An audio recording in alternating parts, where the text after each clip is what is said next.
Cell cycle checkpoints. Cell cycle checkpoints. Cell cycle checkpoints. The primary function of the cell cycle is to duplicate the genome precisely and divide it equally between two daughter cells. For this reason, it is important that the events of the cell cycle proceed in the correct order, and that each stage of the cell cycle is complete before the next commences.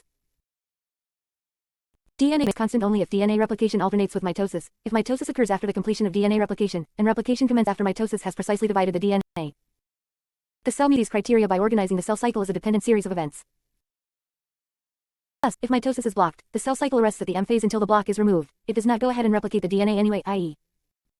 replication is dependent upon the completion of mitosis.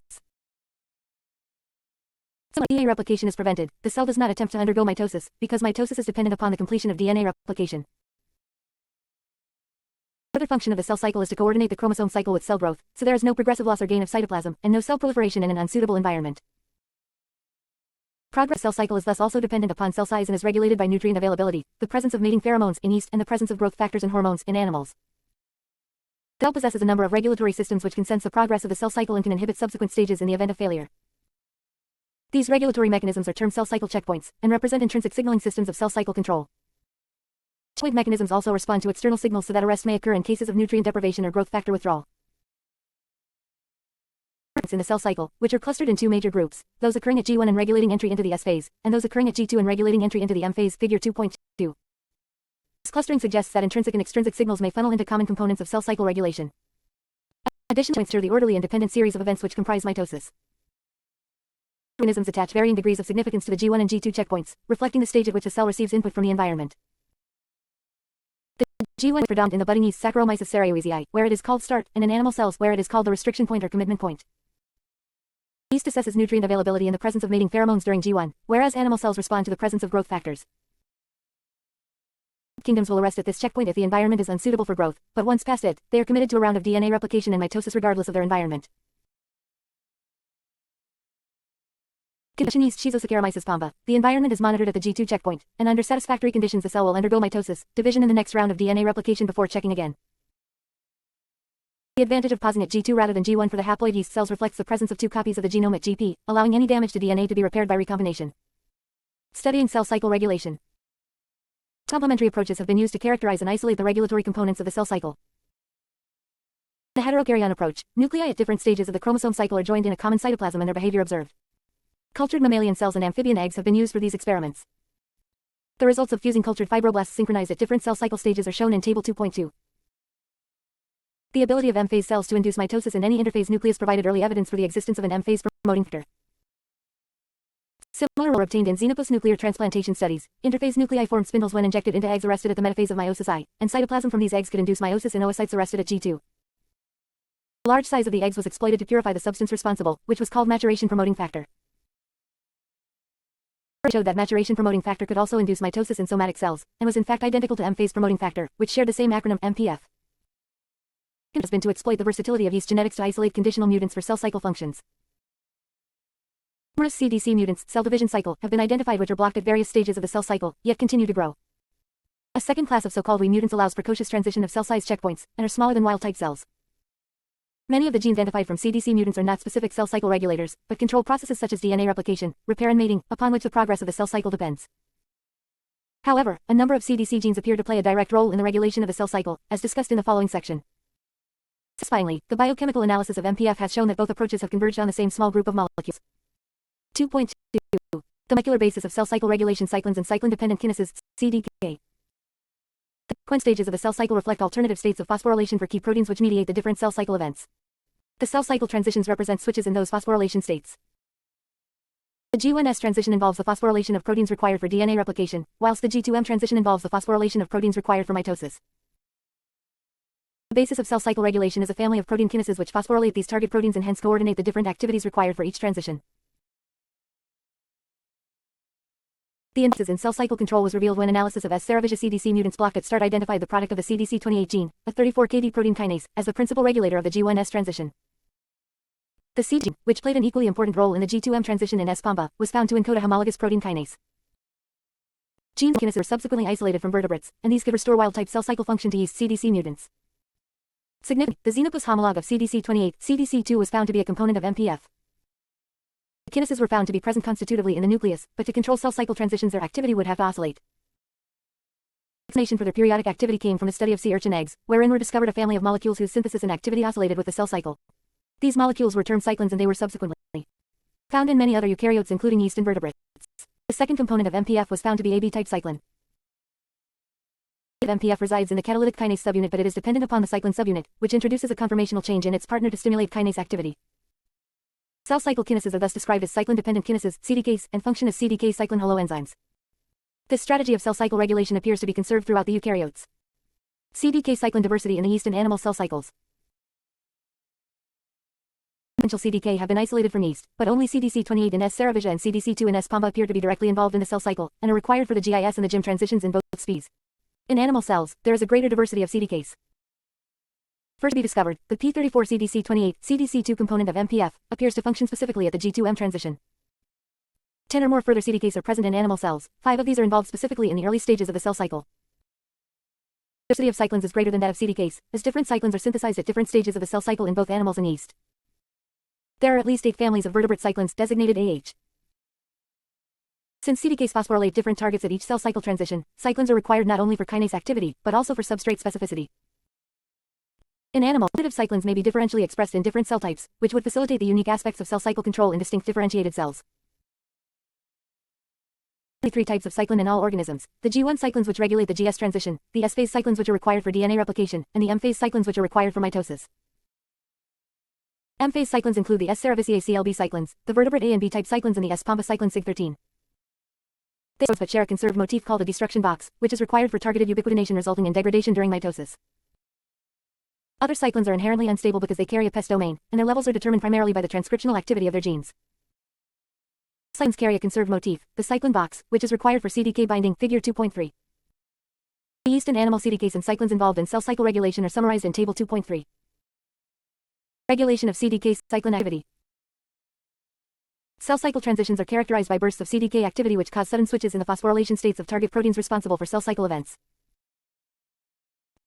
Sudden spike activity are not regulated by cyclin synthesis and degradation alone, as cyclins accumulate gradually in the cell and only the meiotic cyclins are degraded by rapid, targeted proteolysis.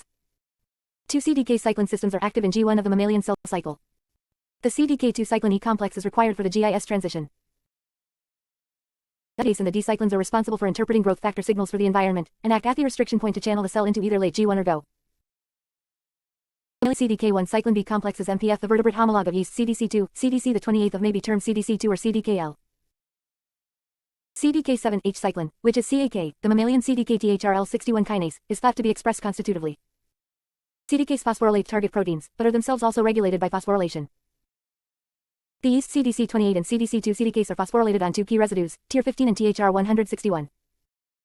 Phosphorylated THR61 is required for kinase activity, whereas phosphorylated TYR15 is inhibitory and dominant to THR161 phosphorylation. Principal determinant of CDK cyclin activity in yeast is thus the state of phosphorylation of TYR15, and some of the upstream regulatory components have been identified. In sporn B, WEE1 is a tyrosine kinase which phosphorylates CDC2 at TYR15 and thus inactivates it. WEE1 activity is antagonized by CDC25 phosphatase, which removes phosphate groups from the same substrate.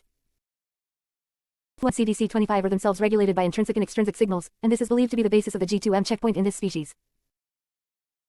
The decision to proceed with mitosis or arrest in G2 thus reflects the relative levels of these opposing activities, and the regulatory networks which feed into this checkpoint are considered below. DC25 have been identified in mammals, although the situation is more complex than in yeast because there are multiple isoforms which may demonstrate specificities for particular CDK cyclin complexes. Phosphorylation sites on mammalian CDC2, CDK1, THRL4 and TYR15, both of which are dominant inhibitors when phosphorylated, and THR161, whose phosphorylation is required for kinase activity. And has been identified in mammals which is responsible for THR161 phosphorylation. Remarkably, this turns out to be yet another CDK cyclin complex comprising CDK7 and cyclin H. It is known as CDK activating kinase, CAK. The enzyme responsible for THR14 phosphorylation has not been identified. CDK cyclin complexes are also regulated by inhibitory proteins.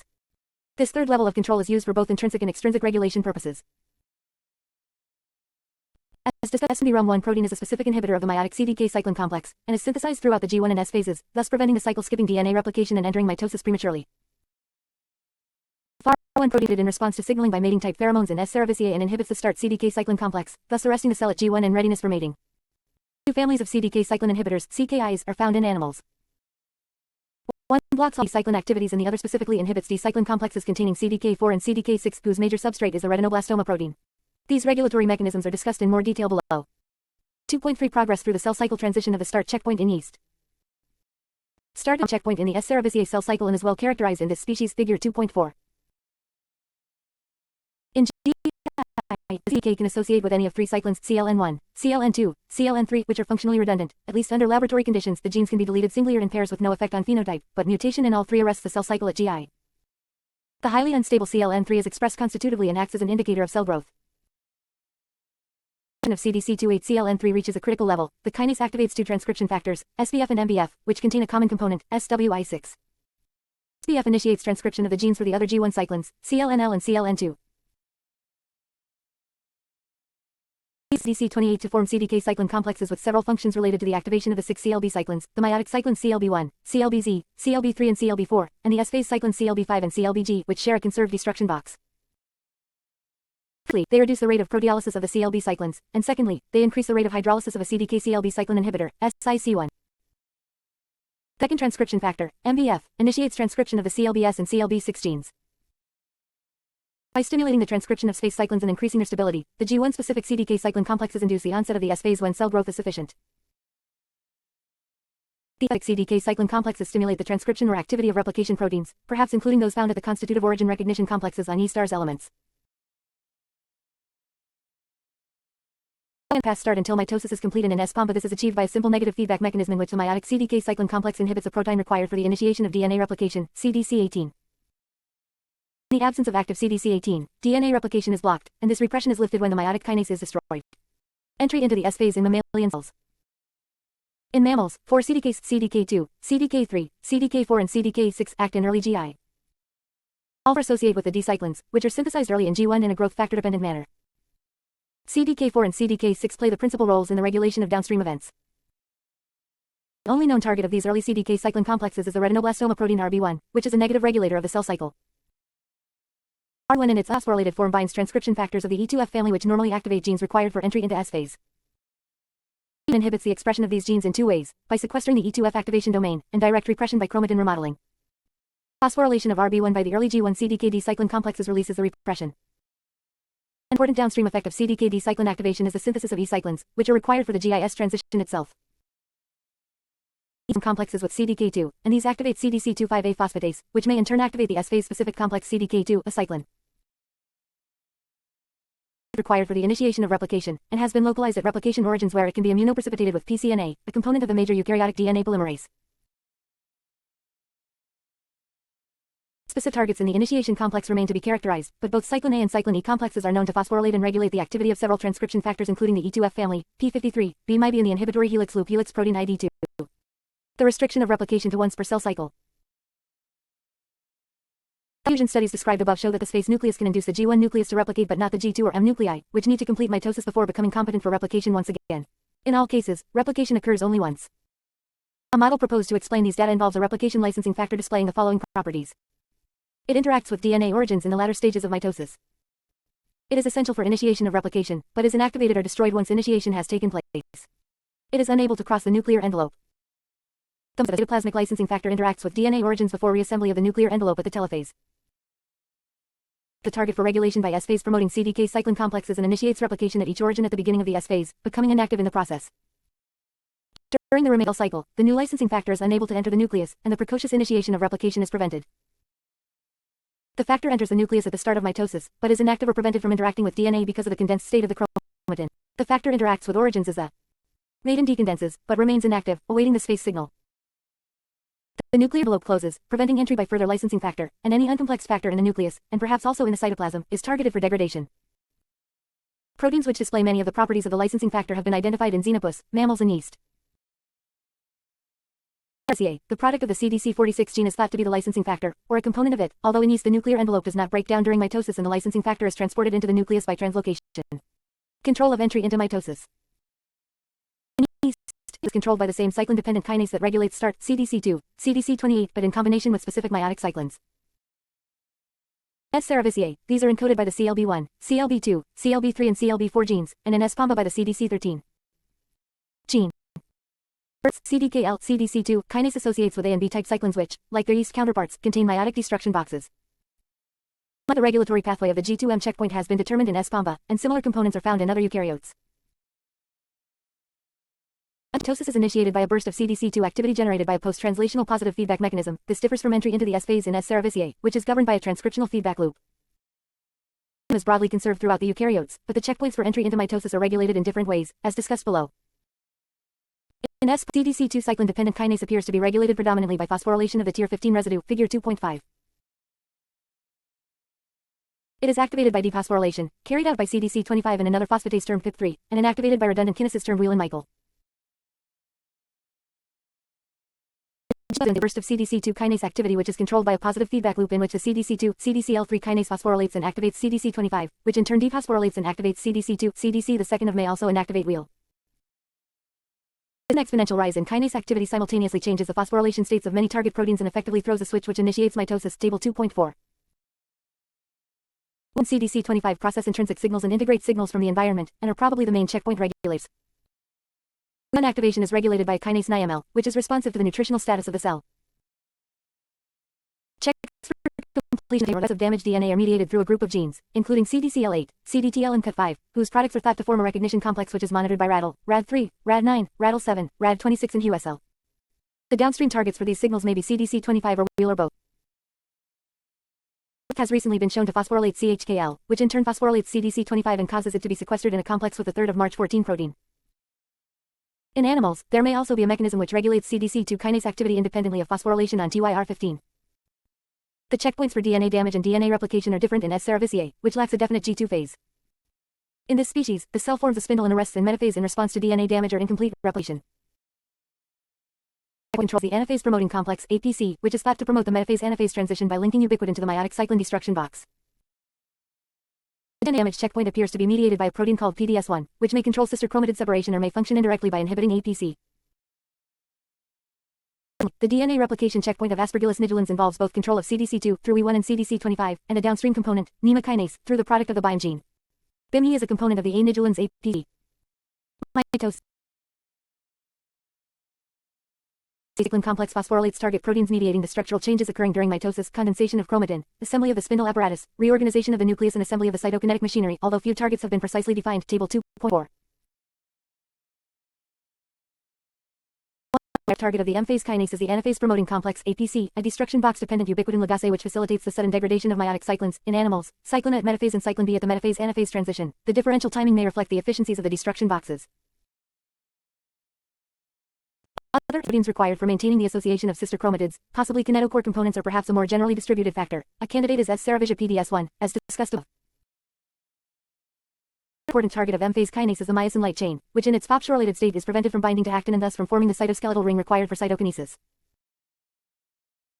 Cyclin B is dependent upon chromatin alignment on the meiotic spindle, so it is possible that formation of the APC is dependent upon kinetochore attachment and inhibited by unattached kinetochores. The inactive kinase degradation of cyclin B allows M-phase kinase substrates such as myosin to be dephosphorylated, thus facilitating the cytoskeletal organization which precludes cytokinesis, the reconstruction of the nuclear lamina and decondensation of chromatin. This ensures the correct order of events in mitosis, as for the cell cycle as a whole, by organizing them into a dependent series, table 2.5. 2.4 Special cell cycle systems in animals exit from the cell cycle. As above, the withdrawal of growth factors from animal cells at a critical period during G1 causes them to cease growth and exit from the cell cycle, entering a quiescent state termed GO. In response to the withdrawal of growth factors, a permanent aspect of differentiation, e.g. in neurons and muscle cells, or regulated during development to control the final size of a growing structure. The growth factor stimulates exit from the cell cycle because growth factors are required for the synthesis of the D-cyclins. These are very unstable proteins replenished only by new transcription early in GI. It is this transcription which is activated by growth factor signaling. Growth factor ligands for receptor tyrosine kinases which initiate a signal transduction cascade through RAS, RAF and MAP kinases, eventually activating transcription factors in the nucleus. For these transcription factors are a set of so-called immediate early genes, some of which also encode transcriptional regulators likely to activate D-cyclin transcription. GO stimulated with growth factors enter the S phase several hours later, reflecting the time taken for D-cyclin mRNA to appear in the cytoplasm. Withdrawal from the cell cycle can also be stimulated by growth inhibitors such as TGFP, contact inhibition or loss of substrate. These diverse signals act through a family of small cyclin-dependent kinase inhibitors, CKIs, targeting specific components of the cell cycle machinery. P-STEAM family of inhibitors specifically inhibit CDKD cyclins by preventing both their assembly and their ability to phosphorylate the RB1 protein tumor suppressor genes.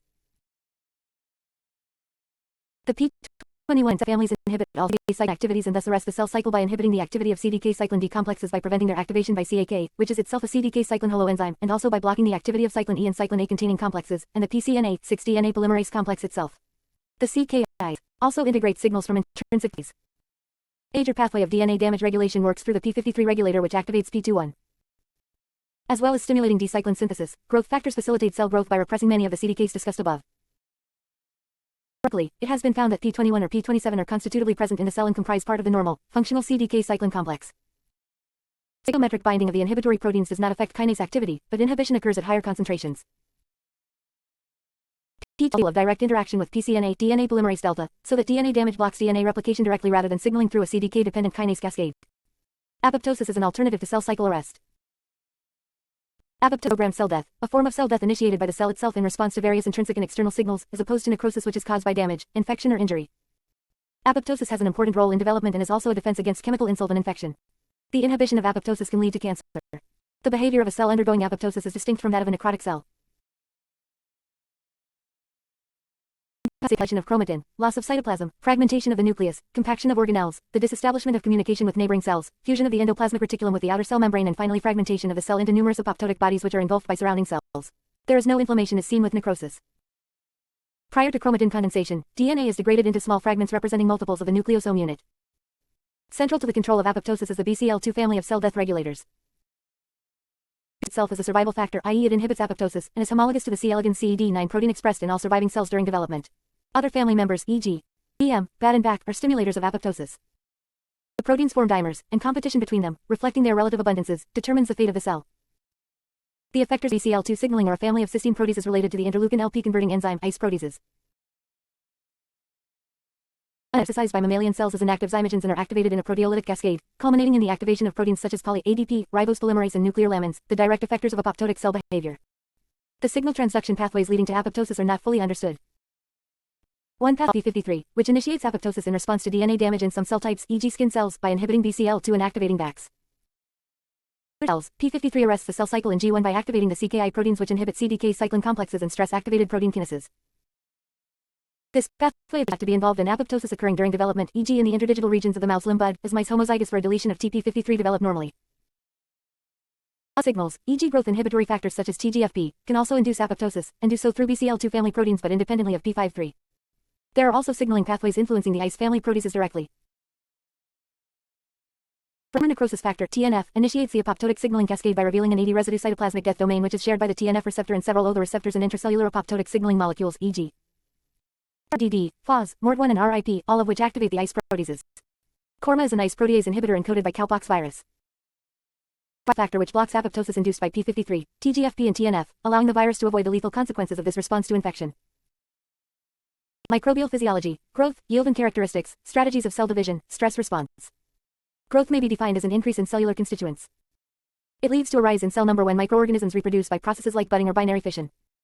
In the latter, individual cells enlarge and divide to yield two progeny of approximately equal size. Growth also results when cells simply become longer or larger. The organism is coenocytic, that is, a multinucleate organism in which nuclear divisions are not accompanied by cell divisions. Growth results in an increase in cell size but not cell number. It's usually not convenient to investigate the growth and reproduction of individual microorganisms because of their small size. Therefore, when studying growth, microbiologists normally follow changes in the total population number. 1. The growth curve. Population growth is studied by analyzing the growth curve of a microbial culture. Microorganisms are cultivated in liquid medium. They usually are grown in a batch culture or closed system, that is, they are incubated in a closed culture vessel with a single batch of medium. Because no fresh medium is provided during incubation, nutrient concentrations decline and concentrations of wastes increase. The growth of microorganisms reproducing by binary fission can be plotted as the logarithm of the number of viable cells versus the incubation time. The resulting curve has 4 distinct phases. Figure 1. Lag phase. Microorganisms are introduced into fresh culture medium. Usually no immediate increase in cell number occurs, and therefore this period is called the lag phase. Although cell division does not take place right away and there is no net increase in mass, the cell is synthesizing new components. A lag phase prior to the start of cell division can be necessary for a variety of reasons. Cells may be old and depleted of ATP, essential cofactors, and ribosomes. These must be synthesized before growth can begin. The mean may be different from the one the microorganism was growing in previously. Here new enzymes would be needed to use different nutrients. Possibly the microorganisms have been injured and require time to recover. What happens, eventually the cells retool, replicate their DNA, begin to increase in mass, and finally divide. The lag phase varies considerably in length with the condition of the microorganisms and the nature of the medium. This phase may be quite long if the inoculum is from an old culture or one that has been refrigerated. Inoculation of a culture into a chemically different medium also results in a longer lag phase. On the other hand, when a young, vigorously growing exponential phase culture is transferred to fresh medium of the same composition, the lag phase will be short or absent. Exponential phase. Exponential or log phase, microorganisms are growing and dividing at the maximal rate possible given their genetic potential, the nature of the medium, and the conditions under which they are growing. The rate of growth is constant during the exponential phase, that is, the microorganisms are dividing and doubling in number at regular intervals. Because the divides at a slightly different moment, the growth curve rises smoothly rather than in discrete jumps. Figure 1. The population is most uniform in terms of chemical and physiological properties during this phase, therefore exponential phase cultures are usually used in biochemical and physiological studies. Exponential growth is balanced growth, that is, all cellular constituents are manufactured at constant rates relative to each other. If nutrient levels or other environmental conditions change, unbalanced growth results. This growth during which the rates of synthesis of cell components vary relative to one another until a new balanced state is reached. The response is readily observed in a shift-up experiment in which bacteria are transferred from a nutritionally poor medium to a richer one. The cells first construct new ribosomes to enhance their capacity for protein synthesis. This is followed by increases in protein and DNA synthesis. Finally, the expected rise in reproductive rate takes place. Unbalanced growth also results when a bacterial population is shifted down from a rich medium to a poor one. The organisms may previously have been able to obtain many cell components directly from the medium. To a nutritionally inadequate medium, they need time to make the enzymes required for the biosynthesis of unavailable nutrients. Consequently, cell division and DNA replication continue after the shift down, but net protein and RNA synthesis slow. The cells become smaller and reorganize themselves metabolically until they are able to grow again. Then balanced growth is resumed and the culture enters the exponential phase. Shift up and shift down experiments demonstrate that microbial growth is under precise, coordinated control and responds quickly to changes in environmental conditions. Microbial growth is limited by the low concentration of a required nutrient. The final net growth or yield of cells increases with the initial amount of the limiting nutrient present. Figure 2a. This is the basis of microbiological assays for vitamins and other growth factors. The rate of growth also increases with nutrient concentration. Figure 2b, but in a hyperbolic manner much like that seen with many enzymes. The shape of the curve seems to reflect the rate of nutrient uptake by microbial transport proteins. At sufficiently high nutrient levels the transport systems are saturated, and the growth rate does not rise further with increasing nutrient concentration.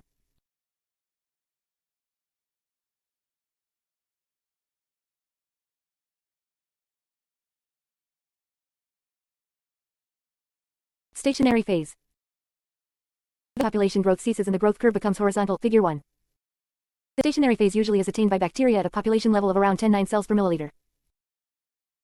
Organisms normally do not reach such high population densities, protozoan and algal cultures often having maximum concentrations of about 10-6 cells per milliliter. Of course, population size depends on nutrient availability and other factors, as well as the type of microorganism being cultured. In the stationary phase the total number of viable microorganisms remains constant. This may result from balance between cell division and cell death, or the population may simply cease to divide though remaining metabolically active. Microbial populations enter the stationary phase for several reasons. One obvious factor is nutrient limitation, if an essential nutrient is severely depleted, population growth will slow. Aerobic organisms often are limited by O2 availability. Oxygen is malleable and may be depleted so quickly that only the surface of a culture will have an O2 concentration adequate for growth. The cells beneath the surface will not be able to grow unless the culture is shaken or aerated in another way.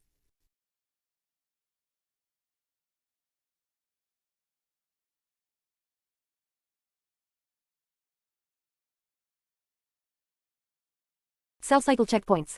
Cell cycle checkpoints. The primary function of the cell cycle is to duplicate the genome precisely and divide it equally between two daughter cells. It is important that the events of the cell cycle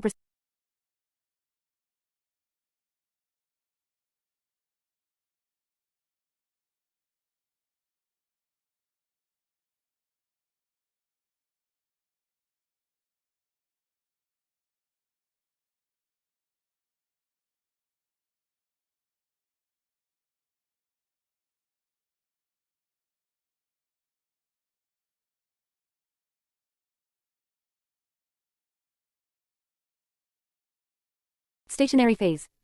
Eventually population growth ceases and the growth curve becomes horizontal. Figure 1.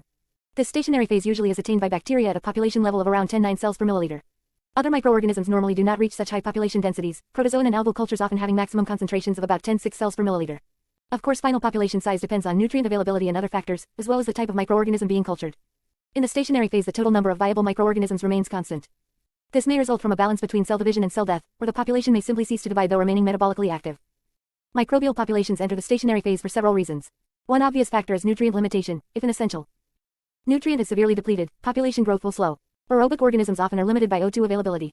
Oxygen is not very soluble and may be depleted so quickly that only the surface of a culture will have an O2 concentration adequate for growth.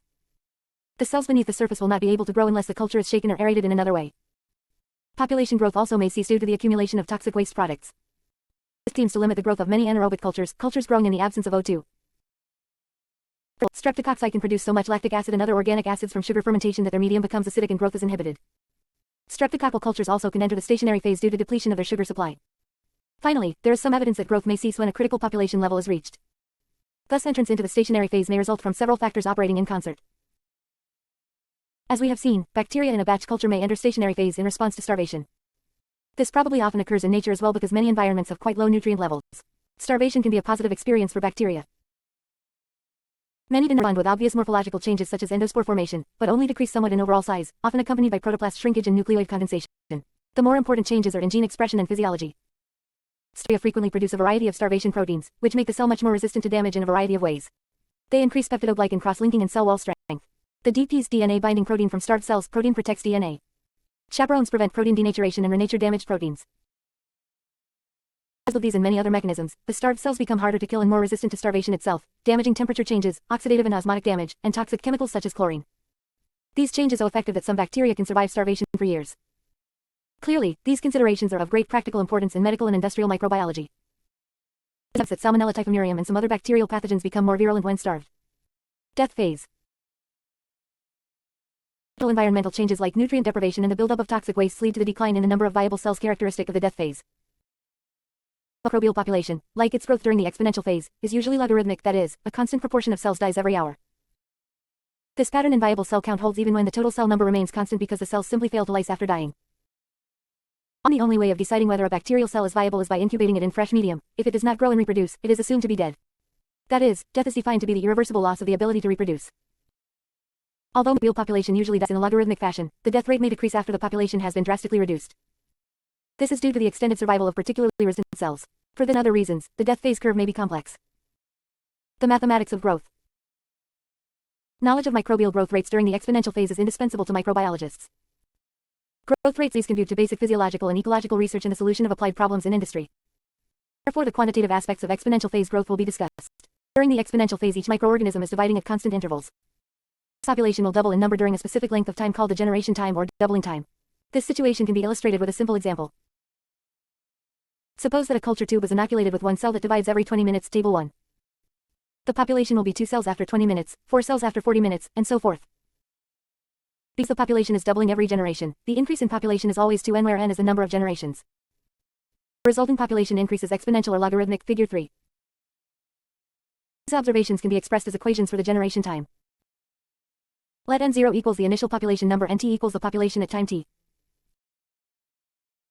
N equals the number of generations in time t. Then inspection of the results in table 1 will show that nt equals n0 x 2n. Solving for n, the number of generations, where all logarithms are to the base 10. The rate of growth during the exponential phase in a batch culture can be expressed in terms of the mean growth rate constant k. Number of generations per unit time, often expressed as the generations per hour. The time it takes a population to double in size, that is, the mean generation time or mean doubling time, g, can now be calculated. If the population doubles, t equals g, then nt equals 2n0. Substitute 2n0 into the mean growth rate equation and solve for k. The mean generation time is the reciprocal of the mean growth rate constant. The mean generation time, g, can be determined directly from a semilogarithmic plot of the growth data, figure 4, and the growth rate constant calculated from the g value. The generation time also may be calculated directly from the previous equations. For example, suppose that a bacterial population increases from 10 3 cells to 10 9 cells in 10 hours. Generation times vary markedly with the species of microorganism and environmental conditions. From less than 10 minutes, 0.17 hours, for a few bacteria to several days with some eukaryotic microorganisms, table 2. Generation times in nature are usually much longer than in culture. 2. The influence of environmental factors on growth. Microorganisms must be able to respond to variations in nutrient levels, and particularly to nutrient limitation. Growth of microorganisms also is greatly affected by the chemical and physical nature of their surroundings. An understanding of environmental influences aids in the control of microbial growth and the study of the ecological distribution of microorganisms. The ability of some microorganisms to adapt to extreme and inhospitable environments is truly remarkable. Prokaryotes are present anywhere life can exist. Many habitats in which prokaryotes thrive would kill most other organisms. Prokaryotes such as Bacillus infernus even seem able to live over 1.5 miles below the Earth's surface, without oxygen and at temperatures above 60 degrees Celsius. Microorganisms that grow in such harsh conditions are often called extremophiles. In this we shall briefly review how some of the most important environmental factors affect microbial growth. Major emphasis will be given to solutes in water activity, pH, temperature, oxygen level, pressure, and radiation. Table 3 summarizes the way in which microorganisms are categorized in terms of their response to these factors. Solutes in water activity. Because a selectively permeable plasma membrane separates microorganisms from their environment, they can be affected by changes in the osmotic concentration of their surroundings. Microorganisms in a hypotonic solution, one with a lower osmotic concentration, water will enter the cell and cause it to burst unless something is done to prevent the influx. The osmotic concentration of the cytoplasm can be reduced by use of inclusion bodies. Protozoals can contain pressure-sensitive channels that open to allow solute escape when the osmolarity of the environment becomes much lower than that of the cytoplasm. Most bacteria, algae, and fungi have rigid cell walls that maintain the shape and integrity of the cell. Organisms with rigid cell walls are placed in a hypertonic environment. Water leaves and the plasma membrane shrinks away from the wall, a process known as plasmolysis. This dehydrates the cell and may damage the plasma membrane. The cell usually becomes metabolically inactive and ceases to grow. Many might keep the osmotic concentration of their protoplasm somewhat above that of the habitat by the use of compatible solutes, so that the plasma membrane is always pressed firmly against their cell wall. Compatible solutes are solutes that are compatible with metabolism and growth when at high intracellular concentrations. Most osmotic concentration in a hypertonic environment through the synthesis or uptake of choline, betaine, proline, glutamic acid, and other amino acids. Elevated levels of potassium ions are also involved to some extent. Algae and fungi employ sucrose and polyols, for example, arabidol, glycerol, and mannitol, for the same purpose. Polyols and amino acids are ideal solutes for this function because they normally do not disrupt enzyme structure and function. Eukaryotes like Halobacterium salinarium raise their osmotic concentration with potassium ions. Sodium ions are also elevated but not as much as potassium. Halobacterium's enzymes have been altered so that they actually require high salt concentrations for normal activity.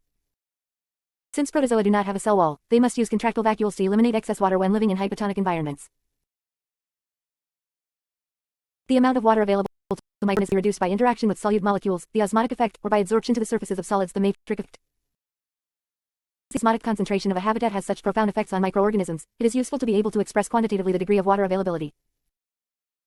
Microbiologists generally use water activity, AW. For this purpose, water availability also may be expressed as water potential, which is related to AW. The water activity of a solution is 1/100th the relative humidity of the solution when expressed as a percent. It is also equivalent to the ratio of a solution's vapor pressure, P sol, to that of pure water, P water.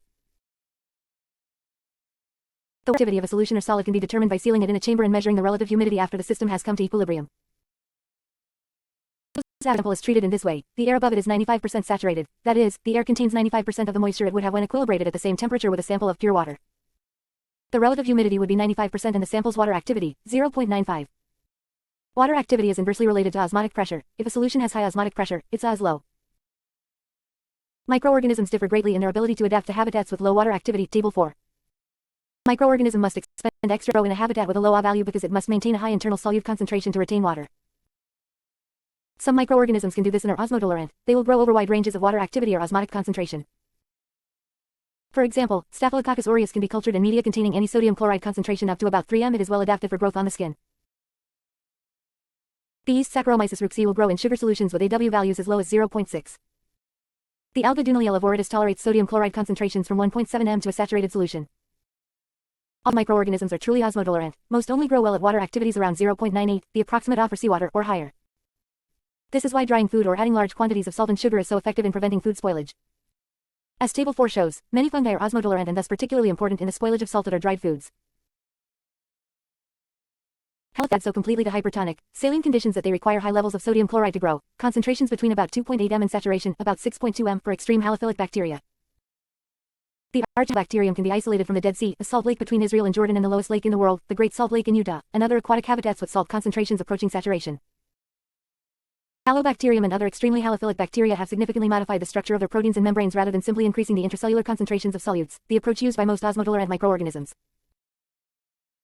These extreme have accumulate enormous quantities of potassium in order to remain hypertonic to their environment. The internal potassium concentration may reach 4 to 7 m. The enzymes, ribosomes, and transport proteins of these bacteria require high levels of potassium for stability and activity. In addition, the plasma membrane and cell wall of Halobacterium are stabilized by high concentrations of sodium ion. If the sodium concentration decreases too much, the wall and plasma membrane literally disintegrate. Extreme halophilic bacteria have successfully adapted to environmental conditions that would destroy most organisms. In the process they have become so specialized that they have lost ecological flexibility and can prosper only in a few extreme habitats. pH. pH is a measure of the hydrogen ion activity of a solution and is defined as the negative logarithm of the hydrogen ion concentration expressed in terms of molarity.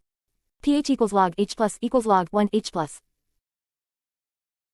The pH scale ends from pH 0.0, 1.0 mH+, to pH 14.0, 1.0 x 1014 mH+, and each pH unit represents a tenfold change in hydrogen ion concentration. It is not surprising that pH dramatically affects microbial growth.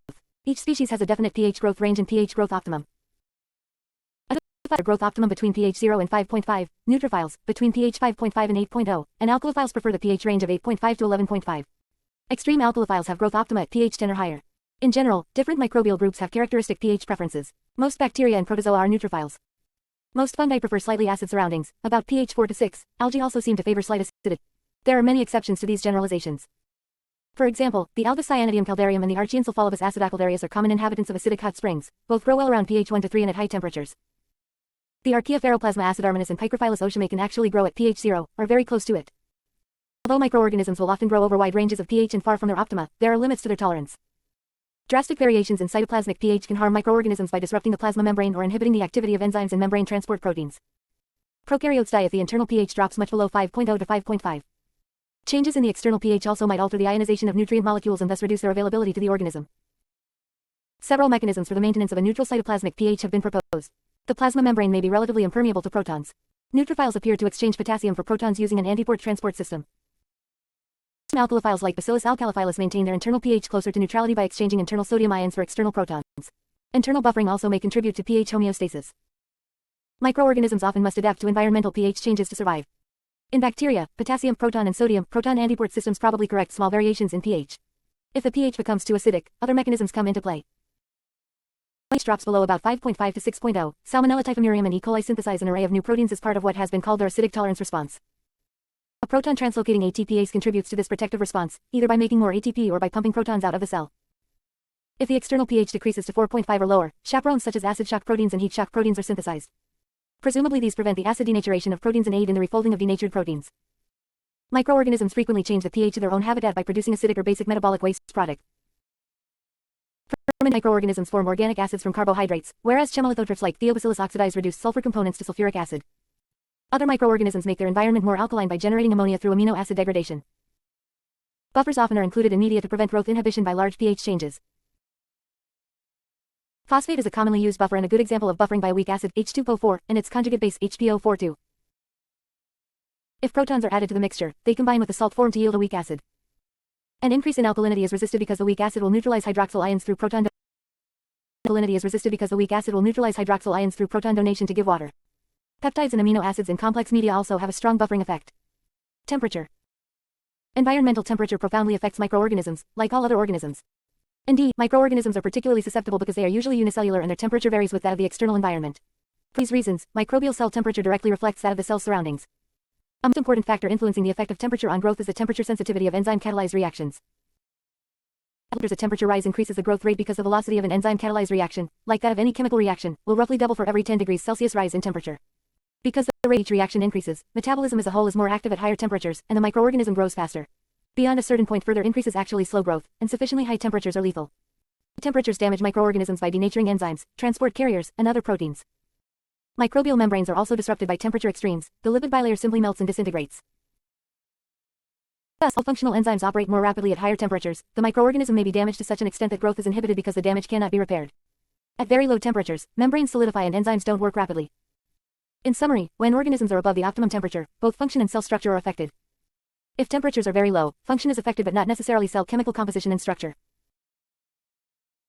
Opposing temperature influences, microbial growth has a fairly characteristic temperature dependence with distinct cardinal temperatures, minimum, optimum, and maximum growth temperatures, figure 5.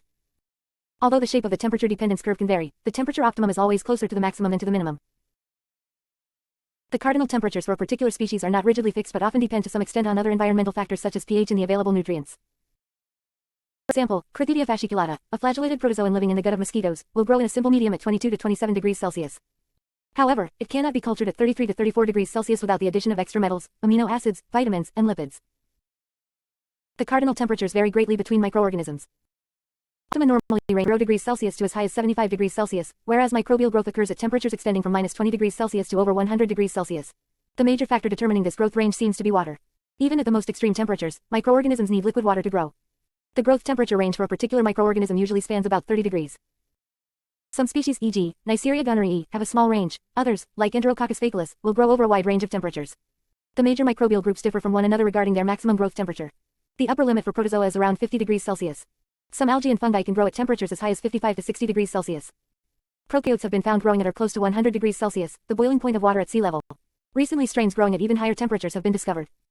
Clearly, prokaryotic organisms can grow at much higher temperatures than eukaryotes.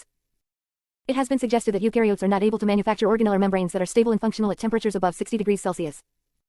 Photosynthetic apparatus also appears to be relatively unstable because photosynthetic organisms are not found growing at very high temperatures. Microorganisms can be placed in one of 5 classes based on their temperature ranges for growth. Figure 6.13. 1. Microphiles grow well at 0 degrees Celsius and have an optimum growth temperature of 15 degrees Celsius or lower. The maximum is around 20 degrees Celsius. They are related from Arctic and Antarctic habitats. Because 90% of the ocean is 5 degrees Celsius or colder, it constitutes an enormous habitat for psychrophiles. The psychrophilic alga Chlamydomonas nivalis can actually turn a snowfield or glacier pink with its bright red spores. Are widespread among bacterial taxa and found in such genera as Pseudomonas, Vibrio, Alcaligenes, Bacillus, Arthrobacter, Moritilla, Photobacterium, and Schwannula. The psychrophilic Archaean methanogenium has recently been isolated from Ace Lake in Antarctica. Psychrophilic microorganisms have adapted to their environment in several ways. Their enzymes, transport systems, and protein synthetic mechanisms function well at low temperatures. The cell membranes of psychrophilic microorganisms have high levels of unsaturated fatty acids and remain semi-fluid when cold. Indeed, many psychrophiles begin to leak cellular constituents at temperatures higher than 20 degrees Celsius because of cell membrane disruption. 2. Many species can grow at 0 to 7 degrees Celsius even though they have optima between 20 and 30 degrees Celsius, and maxima at about 35 degrees Celsius. These are called psychrotrophs or facultative psychrophiles. Psychrotrophic bacteria and fungi are major factors in the spoilage of refrigerated foods. 3. Mesophiles are microorganisms with growth optima around 20 to 45 degrees Celsius. They often have a temperature minimum of 15 to 20 degrees Celsius. Their maximum is about 45 degrees Celsius or lower. Most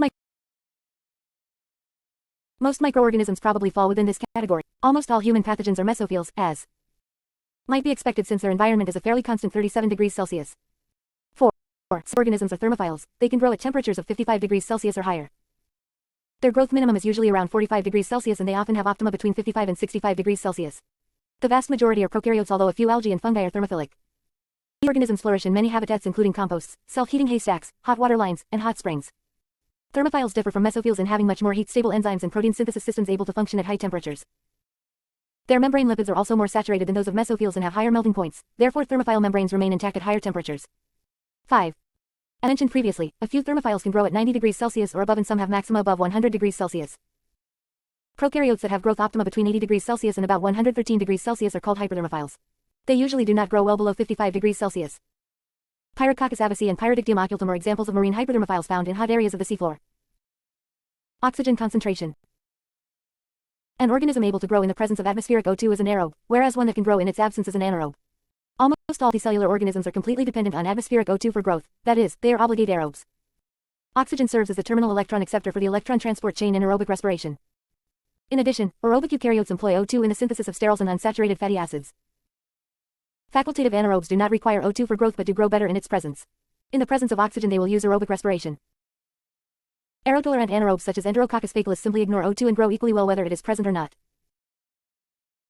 In contrast, stricter obligate anaerobes e.g., Bacteroides, Fusobacterium, Clostridium pasturionum, Methanococcus do not tolerate O2 at all and die in its presence. Aerotolerant and strict anaerobes cannot generate energy through respiration and must employ fermentation or anaerobic respiration pathways for this purpose. Finally, there are aerobes such as Campylobacter, called microaerophiles, that are damaged by the normal atmospheric level of O2, 20%, and require O2 levels below the range of 2 to 10% for growth. The nasal O2 responses can be readily determined by growing the bacteria in culture tubes filled with a solid culture medium or a special medium like thioglycolate broth, which contains a reducing agent to lower O2 levels. The group may show more than one type of relationship to O2. All 5 types are found among the prokaryotes and protozoa. Fungi are normally aerobic, but a number of species, particularly among the yeasts, are facultative anaerobes. Algae are almost always obligate aerobes. It should be noted that the ability to grow in both aerobic and anaerobic environments provides considerable flexibility and is an ecological advantage. Although strict anaerobes are killed by O2, they may be recovered from habitats that appear to be aerobic. It is they associate with facultative anaerobes that use up the available O2 and thus make the growth of strict anaerobes possible. For example, the strict anaerobe Bacteroides gingivalis lives in the mouth where it grows in the anaerobic crevices around the teeth. These different relationships with O2 appear due to several factors, including the inactivation of proteins and the effect of toxic O2 derivatives. Enzymes can be inactivated when sensitive groups like sulfhydry-LS are oxidized. A notable example is the nitrogen fixation enzyme nitrogenase, which is very oxygen sensitive. Oxygen accepts electrons and is readily reduced because its 2 outer orbital electrons are unpaired. Flavoproteins, several other cell constituents, and radiation promote oxygen reduction. The result is usually some combination of the reduction products superoxide radical, hydrogen peroxide, and hydroxyl radical. These products of oxygen reduction are extremely toxic because they are powerful oxidizing agents and rapidly destroy cellular constituents. A microorganism must be able to protect itself against such oxygen products or it will be killed. Neutrophils and macrophages use these toxic oxygen products to destroy invading pathogens. Many microorganisms possess enzymes that afford protection against toxic O2 products. Obligate and facultative anaerobes usually contain the enzymes superoxide dismutase, SOD, and catalase, which catalyze the destruction of superoxide radical and hydrogen peroxide, respectively. Peroxidase also can be used to destroy hydrogen peroxide. Aerotolerant microorganisms may lack catalase but almost always have superoxide dismutase. The aerotolerant Lactobacillus plantarum uses manganese ions instead of superoxide dismutase to destroy the superoxide radical. All strict anaerobes lack both enzymes or have them in very low concentrations and therefore cannot tolerate O2. Because aerobes need O2 and anaerobes are killed by it, radically different approaches must be used when growing the two types of microorganisms. When large volumes of aerobic microorganisms are cultured, either the culture vessel is shaken to aerate the medium or sterile air must be pumped through the culture vessel. Precisely the opposite problem arises with anaerobes. All O2 must be excluded. This can be accomplished in several ways. 1. Special anaerobic media containing reducing agents such as thioglycolate or cysteine may be used. The medium is boiled during preparation to dissolve its components. Boiling also drives off oxygen very effectively. The reducing agents will eliminate any dissolved O2 remaining within the medium so that anaerobes can grow beneath its surface. 2. Oxygen also may be eliminated from an anaerobic system by removing air with a vacuum pump and flushing out residual O2 with nitrogen gas. Often CO2 as well as nitrogen is added to the chamber since many anaerobes require a small amount. Often CO2 as well as nitrogen is added to the chamber since many anaerobes require a small amount of CO2 for best growth. 3. One of the most popular ways of culturing small numbers of anaerobes is by use of a gas POC jar, figure 7. In this procedure the environment is made anaerobic by using hydrogen and a palladium catalyst to remove O2 through the formation of water. The reducing agents in anaerobic agar also remove oxygen, as mentioned previously. 4. Plastic bags or pouches make convenient containers when only a few samples are to be incubated anaerobically. Catalyst and calcium carbonate to produce an anaerobic, carbon dioxide-rich atmosphere. Special solution is added to the pouch's reagent compartment. Petri dishes or other containers are placed in the pouch. It then is clamped shut and placed in an incubator. Pressure. Most organisms spend their lives on land or on the surface of water, always subjected to a pressure of 1 atmosphere (atm), and are never affected significantly by pressure. Yet the deep sea ocean of 1,000 meters or more in depth is 75% of the total ocean volume. The hydrostatic pressure can reach 600 to 1,100 atmospheres in the deep sea, while the temperature is about 2 to 3 degrees Celsius. Despite these extremes, bacteria survive and adapt. Many are barotolerant. Increased pressure does adversely affect them but not as much as it does non-tolerant bacteria. Some bacteria in the gut of deep-sea invertebrates such as amphipods and holothurians are truly barophilic. They grow more rapidly at high pressures. These gut bacteria may play an important role in nutrient recycling in the deep sea. One has been recovered from the Mariana Trench near the Philippines, depth about 10,500 meters, that is actually unable to grow at pressures below about 400 to 500 atmospheres when incubated at 2 degrees Celsius. Thus far, barophiles have been found among several bacterial genera, e.g., Photobacterium, Schwannella, Colwellia. Some members of the archaea are thermobarophiles, e.g., Pyrococcus spp, Methanococcus janishi. Radiation. Our world is bombarded with electromagnetic radiation of various types. This radiation often behaves as if it were composed of waves moving through space like waves traveling on the surface of water. The distance between two wave crests or troughs is the wavelength. As the wavelength electromagnetic radiation decreases, the energy of the radiation increases. Gamma rays and X-rays are much more energetic than visible. As the wavelength of electromagnetic radiation decreases, the energy of the radiation increases. Gamma rays and X-rays are much more energetic than visible light or infrared waves. Electromagnetic radiation also acts like a stream of energy packets called photons, each photon having a quantum of energy whose value will depend on the wavelength of the radiation. Sunlight is a major source of radiation on the Earth. It includes visible light, ultraviolet UV radiation, infrared rays, and radio waves. Visible light is a most conspicuous and important aspect of our environment. All life is dependent on the ability of photosynthetic organisms to trap the light energy of the sun. 60% of the sun's radiation is in the infrared region rather than the visible portion of the spectrum. Infrared is a major source of the Earth's heat. At sea level, one finds very little ultraviolet radiation below about 290 to 300 nanometers.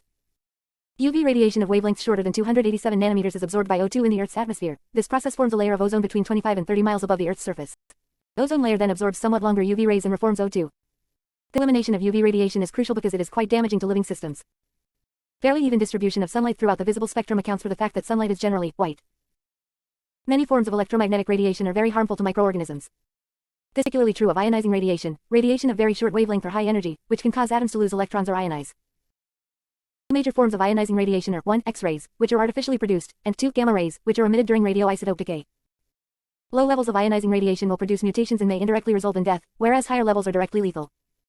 Although microorganisms are more resistant to ionizing radiation than larger organisms, they will still be destroyed by a sufficiently large dose. Ionizing radiation can be used to sterilize items. Some prokaryotes, e.g., Deinococcus radiodurans, and bacterial endospores can survive large doses of ionizing radiation. A variety of changes in cells are due to ionizing radiation. It breaks hydrogen bonds, oxidizes double bonds, destroys ring structures, and polymerizes some molecules. Oxygen enhances these destructive effects, probably through the generation of hydroxyl radicals, OH. All many types of constituents can be affected, it is reasonable to suppose that destruction of DNA is the most important cause of death. Ultraviolet UV radiation, mentioned earlier, kills all kinds of microorganisms due to its short wavelength, approximately from 10 to 400 nanometers, and high energy. The most lethal UV radiation has a wavelength of 260 nanometers, the wavelength most effectively absorbed by DNA. The primary mechanism of UV damage is the formation of thymine dimers in DNA.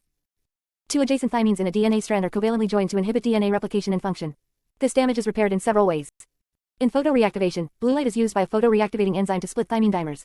A short sequence containing the thymine dimer can also be excised and replaced. This process occurs in the absence of light and is called dark reactivation. Damage also can be repaired by the RECA protein in recombination repair and SOS repair.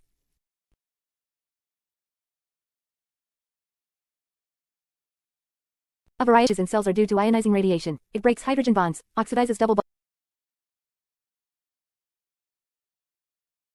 This elimination of UV radiation. Thus far, barophiles have been found among several radiation. Our world is bombarded with electromagnetic radiation of various types. This radiation often behaves as if it were composed of waves moving through space like waves traveling on the surface of water. The distance between two wave crests or troughs is the wavelength. The wavelength of electromagnetic radiation decreases, the energy of the radiation increases. Gamma rays and X-rays are much more energetic than visible light or infrared waves. Electromagnetic radiation also acts like a stream of energy packets called photons, each photon having a quantum of energy whose value will depend on the wavelength of the radiation. Sunlight is a major source of radiation on the Earth. It includes visible light, ultraviolet UV radiation, infrared rays, and radio waves. Visible light is a most conspicuous and important aspect of our environment. All life is dependent on the ability of photosynthetic organisms to trap the light energy of the sun. Almost 60% of the sun's radiation is in the infrared region rather than the visible portion of the spectrum. Infrared is a major source of the Earth's heat. At sea level, one finds very little ultraviolet radiation below about 290 to 300 nanometers. UV radiation of wavelengths shorter than 287 nanometers is absorbed by O2 in the Earth's atmosphere. This process forms a layer of ozone between 25 and 30 miles above the Earth's surface. The ozone layer then absorbs somewhat longer UV rays and reforms O2. This elimination of UV radiation is crucial because it is quite damaging to living systems. The fairly even distribution of sunlight throughout the visible spectrum accounts for the fact that sunlight is generally white. Many forms of electromagnetic radiation are very harmful to microorganisms. This is particularly true of ionizing radiation, radiation of very short wavelength or high energy, which can cause atoms to lose electrons or ionize. Two forms of ionizing radiation are 1. X-rays, which are artificially produced, and 2. Gamma rays, which are emitted during radioisotope decay. Low levels of ionizing radiation will produce mutations and may indirectly result in death, whereas higher levels are directly lethal. Although microorganisms are more resistant to ionizing radiation than larger organisms, they will still be destroyed by a sufficiently large dose. Ionizing radiation can be used to sterilize items. Some prokaryotes, e.g., Deinococcus radiodurans, and bacterial endospores can survive large doses of ionizing radiation. A variety of changes in cells are due to ionizing radiation. It breaks hydrogen bonds, oxidizes double bonds, destroys ring structures, and polymerizes some molecules. Oxygen enhances these destructive effects, probably through the generation of hydroxyl radicals, OH. Although many types of constituents can be affected, it is reasonable to suppose that destruction of DNA is the most important cause of death. Ultraviolet UV radiation, mentioned earlier, kills all kinds of microorganisms due to its short wavelength, approximately from 10 to 400 nanometers, and high energy. The most lethal UV radiation has a wavelength of 260 nanometers, the wavelength most effectively absorbed by DNA. The primary mechanism of UV damage is the formation of thymine dimers in DNA. Two adjacent thymines in a DNA strand are covalently joined to inhibit DNA replication and function. This damage is repaired in several ways.